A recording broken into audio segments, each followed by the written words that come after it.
కళ్యాణ్ గారు నాదెండ్ల మనోహర్ గారి గురించి తప్పుడు మాటలు మాట్లాడిన ప్రొఫెసర్ కె నాగేశ్వరరావు గారి గురించి కేసులు నమోదవుతుంటే మీరు నా సంగతి చూసారు, ఇక నుంచి మీ సంగతి నేను తేలుస్తానంటున్నా ప్రొఫెసర్ కె నాగేశ్వర్. ఎలా చూడాలంటారు ఈ నాగేశ్వర్ని?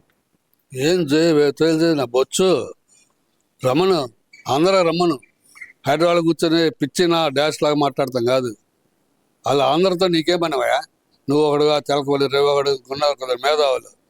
మీరు ఏనాడైనా మీరు గ్రౌండ్కి వచ్చారా? ఏ రోజైనా మీరు గ్రౌండ్లో మాట్లాడారా? జరుగుతున్న సమస్యల మీద మీరు ఎప్పుడైనా మాట్లాడారా? రాజధానిలో కానీ, చుట్టుపక్కల ఉత్తరాంధ్రలో కానీ, రాయలసీమలో కానీ, మధ్యాంధ్రలో కానీ సమస్యలు ఉన్నాయి. సమస్యలు లేకుండా లేవు.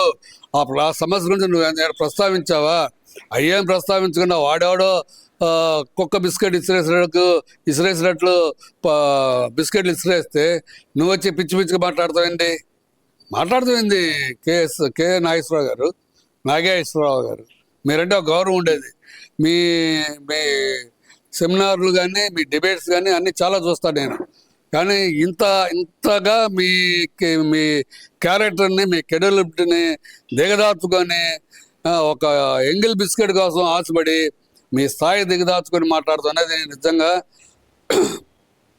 ఒక చదువుకున్నవాడిగా, ఒక బాధ్యత గల వ్యక్తిగా చాలా బాధపడుతున్నాను. నిన్ను ఈ మాట మాట్లాడాలంటే చాలా బాధతత్వ హృదయంతో ఈ మాట నేను అనాల్సి వస్తుంది.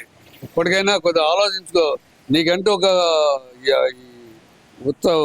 ఈ తెలుగు ఉభయ రాష్ట్రాల్లో నీకంటూ ఒక ఇమేజ్ ఉంది. ప్రొఫెసర్ నాగేశ్వరరావు గారు మాట్లాడారంటే కొద్ది వాస్తవాలకు దగ్గరగా మాట్లాడతాడని, అది పోగొట్టుకొని వాళ్ళ నీ కథ ముగిస్తాను. ఏం ముగిస్తా చెప్పు? నువ్వు ఏం చేస్తాను? నేను తిడతాను. ఏం చేస్తుందా? వచ్చిన ఆమె కేసు పెడుతుందా? నీ దమ్ము ఉంటుందా? కాకపోతే ఒకటి మాత్రం డిబేటబులే. కె నాగేశ్వర్ అనే అతను మాట్లాడిన దాంట్లో కొంత వాస్తవం ఉంది.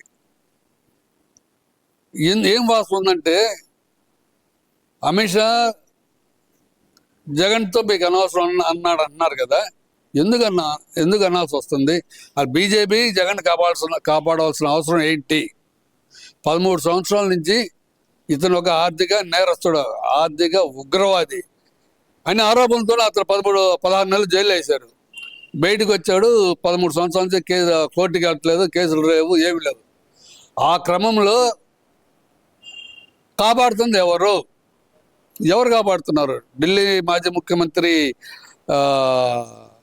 అమిత్ షా ఉన్నాడు కదా, మన అమ్మ పార్టీ అరవింద్ కేజ్రీవాల్ కానీ వీళ్ళందరూ ఉన్నారు కదా. మరి వీళ్ళందరికీ ఒక న్యాయం, నీకు ఒక న్యాయమా? నీకు ఎవరు ఆపుతున్నారు? తప్పే ఉంది. ఇప్పుడు అతను జగన్మోహన్ రెడ్డి ఈ ముందు అతన్ని కోర్టుకి వెళ్తే పునీతుడిగా వస్తాడా, నేరస్తుడిగా జైల్లో ఉంటాడనే సెకండరీ. ముందు కేసు ఫైల్ ముందు మూవ్ అవ్వాలి కదా. 2013, 2023 దాదాపు 13 సంవత్సరాలు, 14 సంవత్సరం ఎందుకు కేసులు కదలట్లేదు? ఒకవేళ నిజంగా వీళ్ళిద్దరు అడిగారు అనుకోండి, నాదెండ్ల మనోహర్, పవన్ కళ్యాణ్ అడిగారే అనుకోండి, అడగడంలో తప్పే ఉందండి. మరి వీళ్ళెందుకు వెనకాడుతున్నారు? అడిగామని వీళ్ళెందుకు ఒప్పుకోవట్లేదు? వీళ్ళు అడగడంలో తప్పు లేదు. కె నాగేశ్వరరావు అతను చెప్పిన దాంట్లో తప్పు లేదు. కాకపోతే అతను మాట్లాడిన రెండు పదాల్లోనే తేడా వస్తుంది. 2 వ్యాఖ్యానాలు. ఒకటి Chandrababu Naidu instant friend, 2 Jaganmohan Reddy long term friend అన్నాడు. ఆ రెండుటికి ఒక క్లారిటీ ఇవ్వాలి. అసలు నీకు ఎవరు చెప్పారు? ఇవన్నీ లేకుండా ఏదో పిచ్చి కారు కోతలు కోసి మధ్యలో వచ్చేటి నాకు క్షమించండి, నా తప్పైపోయింది, నా వ్యాఖ్యానాలు ఉపసంహరించుకున్నాను, ఇవన్నీ పిచ్చి మాటలు మాట్లాడి మళ్ళీ నేను ఇప్పుడు వచ్చాడు మీ అంత చూస్తాను. ఏంది ఆయన చూసాడు? మా అంత మాట్లాడిందే తప్పు. దాని గురించి లేకుండా ఏదైనా మాట్లాడితే అట్లా.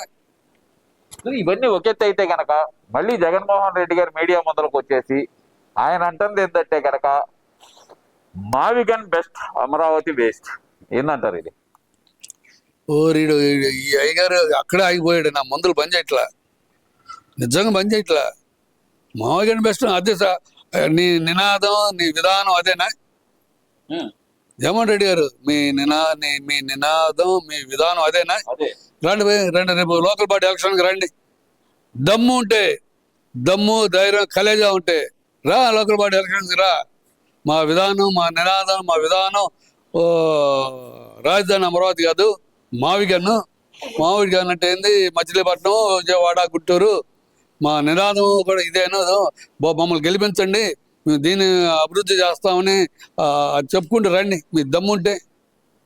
అరే నీ మాట మీద నువ్వు నిలకడ ఉండు, కాసేపు అదంటావు, కాసేపు ఇదంటావు. నువ్వు ఏం చేసావు మరి 19-24 మధ్య నీ మావిగాన్ని ఏమైంది నీ మావిగాను? మరి మూడు రాజధానులు అన్నావు, ఏమైంది?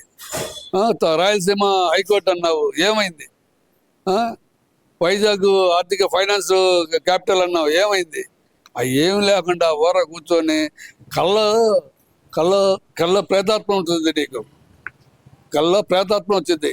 ఆ ప్రేతాత్మ ఏం చెప్తే అది మాట్లాడుతున్నావు. అవి తీసుకొచ్చి మాట్లాడితే ఎట్లా నువ్వు? అంటే ఇక్కడ ఇంకో విషయం కూడా చూసుకుంటే కనుక జగన్మోహన్ రెడ్డి గారు అంటుంది చంద్రబాబు నాయుడు గారిని ఉద్దేశించి, నేను మంచోడిని కాబట్టే మీ ఆటలు సాగుతున్నాయి అనే మాట అయితే అంటున్నారు కదా. అలాగే చూస్తే వాళ్ళ తాతగారిని, వాళ్ళ తండ్రి గారిని, వాళ్ళ బాబాయ్ గారిని, వంగవీటి మోహన్ రంగా గారిని, వీళ్ళందరినీ చంపింది చంద్రబాబు నాయుడు గారి టైంలోనే, లేదంటే టీడీపీ టైంలోనే. ఇదంతా పక్కా స్కెచ్ అనే మాట ఆయన మాట్లాడుతున్నారు. మరి దాన్ని ఎలా చూడాలంటారు? మంచోడిని అని ఆయన చెప్పుకోవాల్సిన అవసరం ఏమొచ్చిందంటారు? బాగానే ఉంది, చంద్రబాబు నాయుడు చంపించాడు. వాళ్ళ అయ్య మరణం మీద కూడా చంద్రబాబు నాయుడు మాట్లాడాడు, వాళ్ళ తాత మాట్లాడాడు. మరి నువ్వు 5 సంవత్సరాలు సీఎంగా ఉన్నావు, ఏం బీకినావయ్యా? ఏం బీకినావు? 5 సంవత్సరాలు నువ్వు ముఖ్యమంత్రిగా ఉన్నావుగా. అరే నీ బాబాయ్కి అయితే నువ్వు పీక్కులేకపోయావు. ఇంకేందో చంద్రబాబు నాయుడు వాళ్ళని చెప్పించాడట, వీళ్ళు చెప్పించాడట. నీ చెల్లిదారు చెప్పించు. నువ్వు పునీతుడివి, నువ్వు అమాయకుడివి, నువ్వు ఏమన్నా నాకు అర్థం కావట్లేక పదాలు ఎత్తుకోవాల్సి వస్తుంది నీ గురించి మాట్లాడాలంటే. నీకు 2 చెల్లెళ్ళు ఉన్నారు కదా, బాబాయ్ కూతురు సుందరెడ్డి ఉంది, నీ చెల్లెలు శర్మలారెడ్డి ఉంది కదా, వాళ్ళ దారి చెప్పించు. మన్న అమాయకుడు, మన్న చాలా మంచోడు, నోట్లో ఏళ్ళు పెడితే కొరకలేనాడు, వాళ్ళ దారి చెప్పించు. దొంగ అరిచినట్టుకుంది నీకు.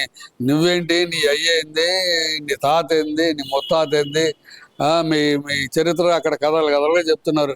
వాళ్ళ పేపర్లో కథలుగా వస్తుంది. నీ బాధితులు అందరూ వస్తున్నారు, నీ బాధితులు, మీ నాయన బాధితులు, మీ తాత బాధితులు అందరూ వచ్చి మీడియా ముందుకు వస్తున్నారు. అసలు నాకు ఓపిక లేదు, కానీ వాళ్ళు వీళ్ళ మీద ఒక సినిమా తీయొచ్చుండే. సినిమాకి మంచి మెటీరియల్ వెళ్తాయి, బ్రహ్మాండమైన మెటీరియల్. ఆ రామ్ గోపాల్ వర్మ మరి ఆయన ఎవడున్నాడో ఏందో కానీ మంచి టెక్నికల్ డైరెక్టర్.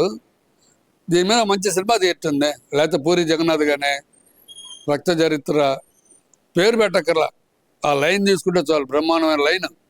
తాత ఎలా అయింది, ముత్తాత అయింది, పార్లగలదా ఏదంటే ఊరు, వాళ్ళ పేరు కూడా గుర్తున్నట్లా. దొండలగడ్డ సూర్యనారాయణ వాళ్ళ బ్రదర్ ఎవరు ఉన్నారు, వాళ్ళిద్దరు వాళ్ళని ఆ ఎలక్షన్లో పోయి మిలిటరీ డ్రెస్ వేసుకుని వెళ్ళి ఇల్లు ధ్వంసం చేసి వీళ్ళు చేసిన అరాచకాలు ఇవన్నీ కూడా ఆ పులివెందుల, కడప ఆ ఏరియా మొత్తానికి ఎవరిని అడిగినా, ఏ గాడుని అడిగినా, ఏ సందుని అడిగినా విపులంగా చెప్తారు. ఇంక నువ్వేనా, నేను అమాయకుడిని, నేను మంచోడు కాబట్టి నువ్వు వదిలేసాను, మంచోడు కాదు ఏం చేస్తావు నువ్వు? ఎంతమందిని చెప్తావు? చంపి నువ్వేం చేసుకుంటావు? శ్మశానాన్ని వెళ్తావా? బుద్ధి జ్ఞానం ఉండద్దు. ఒక ముఖ్యమంత్రిగా చేసావు, గతంలో పార్లమెంట్ మెంబర్గా ఉన్నావు, అసెంబ్లీ మెంబర్గా ఉన్నావు, సిగ్గుండొద్దు. నీ కేడర్గా నువ్వేం నేర్పుతున్నావు? ఇదేనా నువ్వు నేర్పేది? కనీసం స్వైలాభత్య ప్రజాస్వామ్య స్వైలాభత్య ఎట్లా నీకు? ఈ వీడియో నచ్చితే లైక్ చేయండి. అలాగే మా ఛానల్ ని ఫస్ట్ టైం కనుక చూస్తున్నట్టయితే ఇప్పుడే సబ్స్క్రైబ్ చేసుకుని పక్కనే ఉన్న గంట సింబల్ ని యాక్టివేట్ చేసుకోండి. అప్పుడే మేము పెట్టే ప్రతి వీడియో మీకు నోటిఫికేషన్ గా వస్తుంది. అలాగే ఈ వీడియో పూర్తిగా చూసినందుకు ధన్యవాదాలు.